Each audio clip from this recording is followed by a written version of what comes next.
अभी कुछ ही महीनों पहले की बात है, जब चाइना के साथ सीमा पर तनाव चल रहा था, डीआरडीओ ने उस दौरान इतने मिसाइल टेस्ट कर दिए थे जितने आमतौर पर दुनिया के बाकी देश 10-10 सालों में भी नहीं कर पाते हैं। और एक रिपोर्ट के मुताबिक पिछले एक साल में डीआरडीओ ने 28 मिसाइल टेस्ट करके चाइना, पाकिस्तान के साथ साथ यूके, फ्रांस, जर्मनी और अमेरिका दुनिया के सभी देशों को चौंका दिया था। क्योंकि ये सारे के सारे मिसाइल टेस्ट बस एक तरह की मिसाइल्स के नहीं थे, बल्कि इनमें कई मिसाइल्स नई टेक्नोलॉजी पर बेस्ड थी, जो कि भारत पहली बार टेस्ट कर रहा था। और इन मिसाइल्स का दुनिया के बाकी देशों को तो पता भी नहीं था कि ये टेक्नोलॉजी भारत के पास पहले से है। इसलिए इस बात से तो बिल्कुल नहीं नकारा जा सकता कि डीआरडीओ के साइंटिस्ट में किसी भी तरह के टैलेंट की कमी है। टैलेंट तो उनमें बहुत है, लेकिन उसको कभी भी उभरने का मौका नहीं दिया गया और हम सालों साल विदेशों से हथियार खरीदते गए और कई बिलियन डॉलर्स खामोखा दूसरे देशों को बांटते गए। अगर इतना ही पैसा डीआरडीओ पर इन्वेस्ट किया होता और नए हथियारों के प्लेटफॉर्म्स की रिसर्च और डेवलपमेंट में खर्चा होता, तो फिर आज भारत हथियारों के छोटे छोटे स्पेयर पार्ट्स नहीं बल्कि बड़े बड़े हथियार दुनिया के बाकी देशों को बेचता।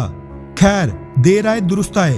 अब डीआरडीओ को भारत सरकार के डिफेंस के क्षेत्र में आत्मनिर्भर अभियान के तहत पहले से काफी ज्यादा तवज्जो दी जा रही है, जिसके बाद अब डीआरडीओ ने भारतीय सरकार को साफ कर दिया है कि जो भारत आज के समय अमेरिका के साथ national advanced surface to air missile system NASAMS 2 की डील करने जा रहा है, उसको पूरी तरह कैंसिल कर दिया जाए। ये टाइम्स ऑफ इंडिया का पिछले साल 11 फरवरी 2020 का आर्टिकल है, जिसके मुताबिक भारतीय सरकार अमेरिका से नासैम्स 2 मिसाइल डिफेंस सिस्टम खरीदने जा रही है, जिसकी लागत 1.86 बिलियन डॉलर्स यानी करीब 13,500 करोड़ रुपए होगी। इस डील पर भारत और अमेरिका दोनों ही देश पिछले काफी समय से चर्चा कर रहे हैं। आपको बता दूं कि इस तरह के मिसाइल डिफेंस सिस्टम्स को integrated air defence weapon system कहा जाता है, जिसमें शॉर्ट से लेकर लॉन्ग रेंज तक कई तरह की मिसाइल्स एक साथ काम करती हैं। मगर अब कुछ डिफेंस वेबसाइट्स के हवाले से ये मीडिया रिपोर्ट सामने निकल कर आ रही है कि डीआरडीओ ने भारतीय सरकार को अमेरिकी नासैम्स 2 का देसी वर्जन बनाने का विकल्प सुझाया है, जिसमें डीआरडीओ के समर्थन में अब इंडियन एयरफोर्स भी उतर आई है। रिपोर्ट्स के मुताबिक जिस तरह डीआरडीओ ने पिछले एक साल के अंदर अंदर 28 अलग अलग तरीके की मिसाइल्स को टेस्ट करके अपनी काबिलियत का प्रदर्शन दिया है, उससे ये अंदेशा लगाया जा रहा है कि डीआरडीओ अमेरिका के नासैम्स 2 मिसाइल डिफेंस सिस्टम पर बेस्ड एक स्वदेशी इंटीग्रेटेड मिसाइल डिफेंस सिस्टम बड़ी आसानी से बना सकता है, जिसको फिर भारत की राजधानी दिल्ली, आर्थिक राजधानी Mumbai, air bases, naval bases, sea ports, high populated area जैसे कई हाई वैल्यू एसेट्स को प्रोटेक्ट करने के लिए डिप्लॉय किया जा सकता है। टेक्निकल स्पेसिफिकेशंस में जाएं तो भारत आज के समय पहले ही ballistic missile defence system BMD पर काम कर रहा है। इसीलिए नासैम 2 के देसी वर्जन को इसमें कैसे इंटीग्रेट किया जाएगा, डीआरडीओ और एयरफोर्स इसी बारे में चर्चा कर रहे हैं।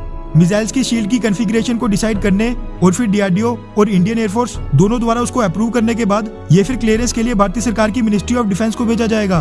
और फिर इस प्रोजेक्ट को फाइनेंशियल अप्रूवल मिलने के बाद डीआरडीओ 3 से 4 साल के अंदर अंदर अमेरिकी नासैम्स 2 का देसी वर्जन तैयार कर देगा।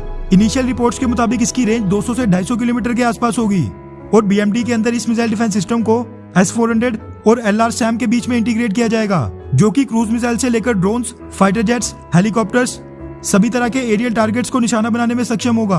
वैसे जो भी हो, डीआरडीओ ने एक बार फिर भारत के सभी देशवासियों को उस पर गर्व करने का मौका दे दिया है। खैर, डीआरडीओ की इस उपलब्धि के बारे में आपकी क्या राय है, नीचे कमेंट करके जरूर बताएं। अच्छा सुनो, चैनल को सब्सक्राइब करो, उसके बाद घंटी बजा देना ताकि अगली वीडियो आपसे मिस ना हो पाए। Thank you.